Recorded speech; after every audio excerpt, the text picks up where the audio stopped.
নমস্কার বন্ধুরা, প্রাণ গার্ডেনিং চ্যানেলের আরেকটা ভিডিওতে সবাইকে স্বাগত জানাই। বন্ধুরা, জবা গাছ কিন্তু আমরা ছাদ বাগানে অনেকেই করে থাকি, আর আজকাল অনেকেরই পছন্দের লিস্টে জবা একদম আছেই আছে। তো জবা গাছ করতে গিয়ে আমরা যে কয়েকটা সমস্যার সম্মুখীন হই, তার মধ্যে প্রধান সমস্যা হচ্ছে গাছের পাতা হলুদ হয়ে যাওয়া।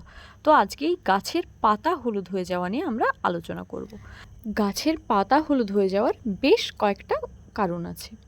সেই কারণগুলোকে আমরা এবার পর্যায়ক্রমে আলোচনা করব, আর সেগুলো থেকে কিভাবে মুক্তি পাওয়া যায় সেটাও আমরা আলোচনা করব।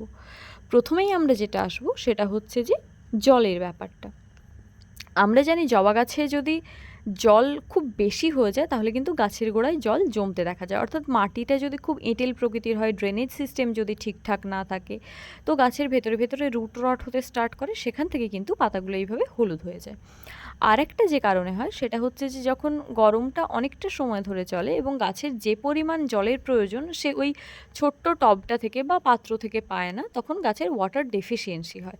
সেক্ষেত্রে কিন্তু গাছ তার পর্যাপ্ত জল পায় না, অর্থাৎ জল কম বা বেশি, অর্থাৎ অতিরিক্ত বেশি বা অতিরিক্ত কম, এই দুটো অবস্থায় যখন হয় তখন কিন্তু গাছ তার অনেক পাতা এইভাবে একসাথে হলুদ করে দেয়। তো এইটার জন্য আমাদের যেটা মেনটেন করতে হবে সমাধান হিসেবে, গাছে কিন্তু জলটা একদম লক্ষ্য রাখতে হবে। জল দেওয়ার বিষয়ে এতটুকু কিন্তু আমাদের অসাবধানী হলে হবে না। সেক্ষেত্রে আমরা যদি শীতকাল হয় তো বুঝে বুঝে জল দেব, ছোট গাছ যদি হয় এবং তার যদি জলের রিকোয়ারমেন্ট অতটা না থাকে তো সেক্ষেত্রে বুঝে বুঝে জল দেব। আর যদি গ্রীষ্মকাল হয় তাহলে কিন্তু গাছের পাতা হলুদ হয়ে গেলে এবং যদি দেখি মাটিটা শুকনো হয়ে যাচ্ছে তাহলে কিন্তু আমাদের দুবেলাই ভালো করে জল দিতে হবে। তো এটা হলো জলের বিষয়টা। নাম্বার 2 যেটা বলবো সেটা হচ্ছে যে আবহাওয়ার তারতম্য। তো বন্ধুরা, আমরা শীতকালে যখন দেখি যে গাছগুলো ডরমেন্সি পিরিয়ডে ঢুকছে, তখনও কিন্তু বিশেষত দেশি জবার গাছ যদি তোমাদের কাছে থাকে, এটাতে সবথেকে বেটার অবজার্ভ করতে পারবে যে চট করে গাছের অনেক পাতা হলুদ হয়ে যাচ্ছে। তো ডরমেন্সি পিরিয়ডে কিন্তু এই জিনিসটা হয়। আবার ডরমেন্সি পিরিয়ডের পরে গাছকে আমরা যখন আবার নর্মাল ওয়েদারে ফিরিয়ে আনি, তো তারপর যখন খাওয়ার দাওয়ার দেওয়া হয় তখনও কিন্তু গাছের পাতা হলুদ হয়ে যায়। তো ওয়েদার যদি হঠাৎ করে আপ ডাউন হতে থাকে, অর্থাৎ আজ খুব ঠান্ডা কাল তুলনামূলক অনেকটা বেশি গরম, তো তখন গাছ কিন্তু অনেকটা স্ট্রেস পায়। সেই কারণে গাছের পাতা আমাদের হলুদ হতে পারে। তো এটার সমাধান কিন্তু আমাদের হাতে খুব বেশি নেই, শুধু যদি দেখি যে অতিরিক্ত গরম পড়েছে সেক্ষেত্রে দুবেলা আমরা গাছকে স্নান করাতে পারি জল স্প্রে করে, আর গাছকে কিন্তু গ্রিন নেটের তলায় বা একটু শেডের তলায় রোদের বেলায় আনতে পারি। নাম্বার 3 আমরা যেটাতে আলোচনা করব সেটা হচ্ছে যে কাটাই ছাঁটাইয়ের পর ধকল। বন্ধুরা, আমরা কিন্তু শীত শেষ হওয়ার পর, অর্থাৎ ডরমেন্সি পিরিয়ডটা চলে যাওয়ার পর গাছকে প্রত্যেকেই প্রুন করি কম বেশি। তো সেক্ষেত্রে গাছকে যদি অতিরিক্ত মাত্রায় আঘাত দেওয়া হয়, তারপরে গাছ যখন রুটগুলো বের করে তাতে কিন্তু তার কিছুটা সময় লাগে, এবং সেই সময় কিন্তু ওর ওই স্বল্প রুট দিয়ে অতটা খাবার জোগাড় করতে পারে না যতটা ওর কাণ্ডে প্রয়োজন। তাই সেক্ষেত্রে যদি কিছু পুরনো পাতা থাকে, সেই পাতাগুলো কিন্তু গাছ নিজে হালকা হওয়ার জন্য ঝরিয়ে দেয়। তো এটাতে টেনশন করার কোনো কারণ নেই, এটা কিন্তু আস্তে আস্তে মোটামুটি ঠিক হবে। এতে যখন গাছের রুটগুলো বেরোবে এবং তারপর আমরা যখন খাবার দেবো সেক্ষেত্রে কিন্তু ঠিক হবে। অনেক ক্ষেত্রে আমরা গাছ প্রুন করি না, জাস্ট মাটিটা একটু সরিয়ে খাবার দিই, সেক্ষেত্রেও আমি বলবো যে গাছ কিন্তু চট করে অতটা খাবার একসাথে গ্রহণ করতে পারে না, অথচ গাছের দরকার থাকে কিন্তু ওই বেশি পরিমাণে খাওয়ার। তো সেক্ষেত্রে গাছের পাতা হলুদ হবে, এটা খুব স্বাভাবিক। তাই গাছ একটু একটু করে যেমন খাবার খায়, আমরা যেমন নর্মাল খাবার দিই সেইভাবেই আমরা খাবার দেবো এবং ওকে খাবারটা ইনটেক করতে দেবো। তো এটা গেল ঝাঁকুনির মানে কাটাই ছাঁটাইয়ের পর আমরা যে ব্যবস্থাটা নিই তার দরুন গাছের পাতা হলুদ হয়ে যাওয়া। এরপরে আমরা যে পয়েন্টটা নিয়ে আলোচনা করব সেটা হচ্ছে উপযুক্ত পুষ্টিমূলের অভাব। বন্ধুরা, খাওয়ার দাওয়ারের অভাবেও কিন্তু গাছের পাতা হলুদ হয়ে যায়। বিভিন্ন রকম ম্যাক্রো আর মাইক্রো এলিমেন্টস, এই দুটোর অভাবেও কিন্তু গাছের পাতাকে হলুদ হতে দেখা যায়।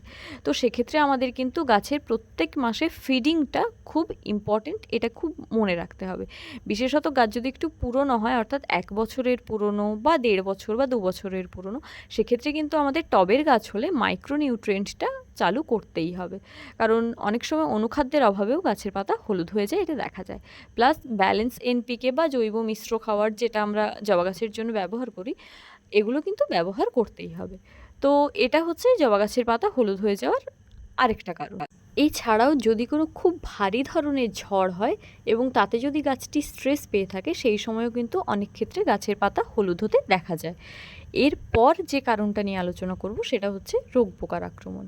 বন্ধুরা, গাছে যদি খুব বেশি রোগ পোকার আক্রমণ হয়, অর্থাৎ অ্যাফিডস, মিলিবাগ, থ্রিপস এগুলো যদি খুব বেশিভাবে অ্যাটাক করে বা গাছের পাতা কুঁকড়ে টুকড়ে যাচ্ছে, তো সেই সময় কিন্তু গাছের পাতা অস্বাভাবিকভাবে হলুদ হতে থাকে। তাই সেক্ষেত্রে আমাদের কীটনাশক ব্যবহার করতেই হবে। আমি এক্ষেত্রে বেসিক্যালি ইউজ করি ডাইমেথয়েড 30% আর কনফিডার অল্টার করে। যদি কারো কাছে কনফিডার না থাকে তাহলে তোমরা একদম ডাইমেথয়েড 30%-এর টাফগর বা রোগর প্লাস ইউজ করতে পারো। আর না হলে যদি কাকা থাকে, সুপার সোনাটা থাকে, এইগুলো অল্টার করে ইউজ করতে পারো। মোটামুটি কীটনাশকের ব্যবহারটা চালিয়ে যেতে হবে। এটা গেল পোকামাকড়ের ব্যাপারটা। এবার আমি আসছি রোগের কথাটা। বন্ধুরা, গাছের গোড়ায় জল জমে থাকলে তো ফাঙ্গাসের অ্যাটাক অবশ্যই হয়, রুট রট হতে স্টার্ট করে, সেখান থেকে গাছের গোড়া পচা, গাছের পাতা হলুদ হয়ে যাওয়া, এই প্রবলেমগুলো একদম দেখা যায়ই যায়। এছাড়াও আমাদের ওয়েদারে অনেক সময় অনেক রকম ব্যাকটেরিয়া, ভাইরাস ঘুরে বেড়ায়, যেগুলো থেকে কিন্তু জবা গাছে ফাঙ্গাস অ্যাটাক হতে পারে এবং সেখান থেকে গাছের পাতা হলুদ হয়। তো এটাকে প্রিভেন্ট করতে হলে আমাদের কিন্তু নিয়মিত ফাঙ্গিসাইড গাছে চালিয়ে যেতেই হবে। তারপরেও যদি কারো গাছের পাতা হলুদ হয়ে যায় তাহলে তারা কিছু ভালো ধরনের ফাঙ্গিসাইড ব্যবহার করো। তো সেক্ষেত্রে রেডোমিল গোল্ড ইউজ করতে পারো, বা সাফ এবং ব্লাইটক্স অল্টার করে, বা ব্যাবিস্টিন ইত্যাদি কিছু ব্যবহার করতে পারো।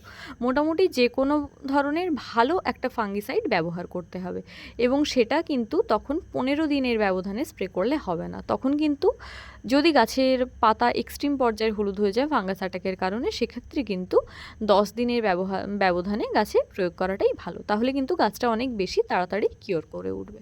তো বন্ধুরা, আমার জবা গাছের পাতা হলুদ হলে আমি তো এই কারণগুলোই মোটামুটি লক্ষ্য করি যে কিছু প্রবলেম হচ্ছে কিনা। আর যেরকম বললাম আমি কিন্তু এরকম করেই ট্রিটমেন্ট করি। কিছু পয়েন্ট বাদ দিয়ে গেলাম কিনা সেটা তোমরা আমায় অবশ্যই কমেন্ট করে জানিও। ভিডিওটা যদি কোথাও বুঝতে অসুবিধে থাকে তাও আমায় কমেন্ট করে জানিও। আর ভিডিওটা ভালো লাগলো কিনা আমাকে অবশ্যই জানিও। ভিডিওটা যদি ভালো লাগে, ইনফরমেটিভ মনে হয়, তোমার বাগানি বন্ধুদের সাথে শেয়ার করো, প্লিজ লাইক করো, আর চ্যানেলটা সাবস্ক্রাইব করে প্রাণ গার্ডেনিংয়ের সাথে থেকো। আসছি অন্য একটা ভিডিও নিয়ে। আজকের ভিডিও এই পর্যন্তই। নমস্কার।